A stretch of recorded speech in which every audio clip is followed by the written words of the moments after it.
So I'm in front of the Tokyo station, and I'm really worried about what's going on in the world now.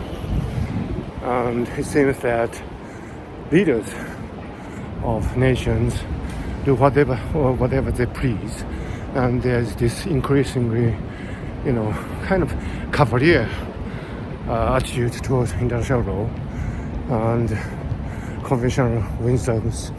And I think the world is getting more and more a place of might is right, kind of zeitgeist, and I personally find it really disturbing and disappointing.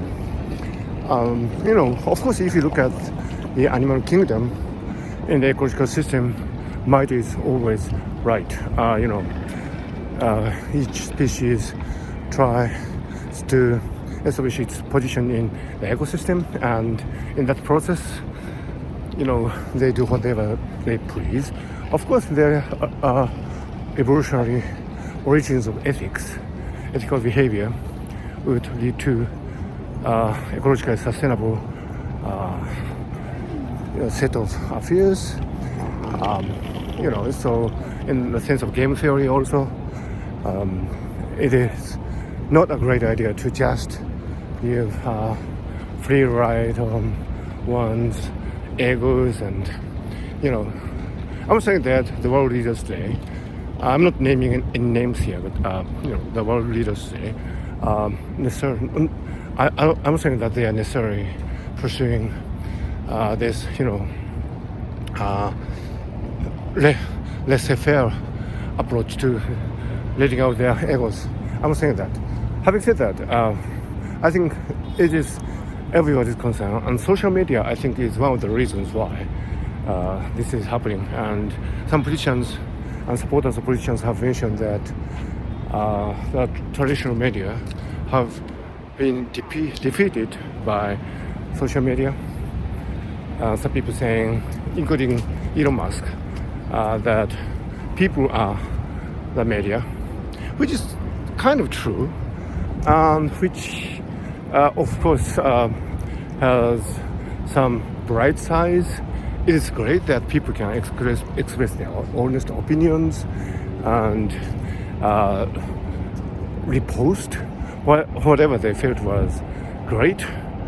And I think that's the really important foundation for democracy. Without this process, of course, democracy cannot flourish. So it's great that people can express themselves and, spread ideas worth spreading. But on the other hand, there's something that the traditional media has been doing, like fact-checking, journalism in the traditional sense, and metacognition, probably. Metacognition is a really important function of the human brain, executed by the prefrontal cortex, and it's really important that we have metacognition. Metacognition, for example, tells us when something is wrong or something is false. If you don't have metacognition in that sense, then if you are faced with false information, misinformation, disinformation, then you cannot tell, you cannot call out them as such. And so metacognition is definitely a stabilizer, which makes our cognition robust. And traditional media, I think it's fair to say, no matter what you think of traditional media, newspapers, TV, and so on, have been conducting this operation of metacognition as best they may. Of course, they haven't been perfect. There have been hiccups, and sometimes they might have been victims of sometimes self-afflicted victims of biases. But at least they have had this mantra of metacognition, and which I think has been the central value of traditional media. On the other hand, social media, as I said, people have their freedom to express themselves and repost whatever they liked. They do not actually have metacognition in this sense, traditional sense. Well, not typically, not they do not have metacognition.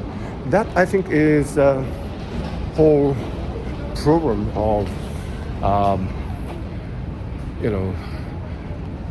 discourses and political processes based on social media, and this feeling that you can do anything, you can just disregard international laws, and you can disregard international laws as something of the status quo, something of the ancient regime. This disregard has been a problem in many countries, including here in Japan. And I don't think that's really great. So in the early days of internet and social media, there were hopes that this would somehow deepen democracy. But what actually happened was, there's this crisis of democracy. Of course, it depends on your perspective, and if you have been supporting a candidate which have ridden on the waves of social media, maybe you will feel good. And we are coming back to the issue of might is right. Social media have visualized a process where might is right is happening in every sphere. For example, in the social media, how many people have follows an account, or how many times a post has been viewed, has been kind of taken to be indicate some kind of quality. Whereas in traditional media, like New York Times, New Yorker, of course they have been criticized for a kind of elitism, right? I mean, they decide what is worth printing, and so there have been some problems there. But on the other hand, it's not this brute force of numbers where might is right, and whoever wins the most followers or most views is deemed prima facie right. So this zeitgeist of might is right, I think, is a huge problem, and it might actually be a prison for our souls. But if you remember the fact that oxygen actually emerged on Earth as poisons at first, but biological system somehow turned the oxygen into something useful, something that we breathe in and use to burn biological fuels in our cells. Then you realize that what started out as poisons, something toxic, can be made into something of like a drug or a beneficial drug, medicine. And I think that can happen to social media as well. At now, we are quite early in the days of social media yet, 20, 30 years after the emergence of generative AI, is maybe a few years. And although at this time people might think that social media are poisonous, some people say that. I agree partially, but at the same time, I think that's a genuine opportunity, a window for doing something about it and turning the prison that is social media, some part of social media, into a medicine that would be great for our soul. So I think the key ingredient would be metacognition, and there should be ways to do that. Community notes are actually one of them, I think. And but traditional media, although they are derogated, they are kind of derided on by some people who think that might is right on the social media. Social media might have something to do with this, detoxing process of social media. So anyway, that's my thought. And so this is Tokyo Station. Isn't this beautiful? We have a beautiful winter day.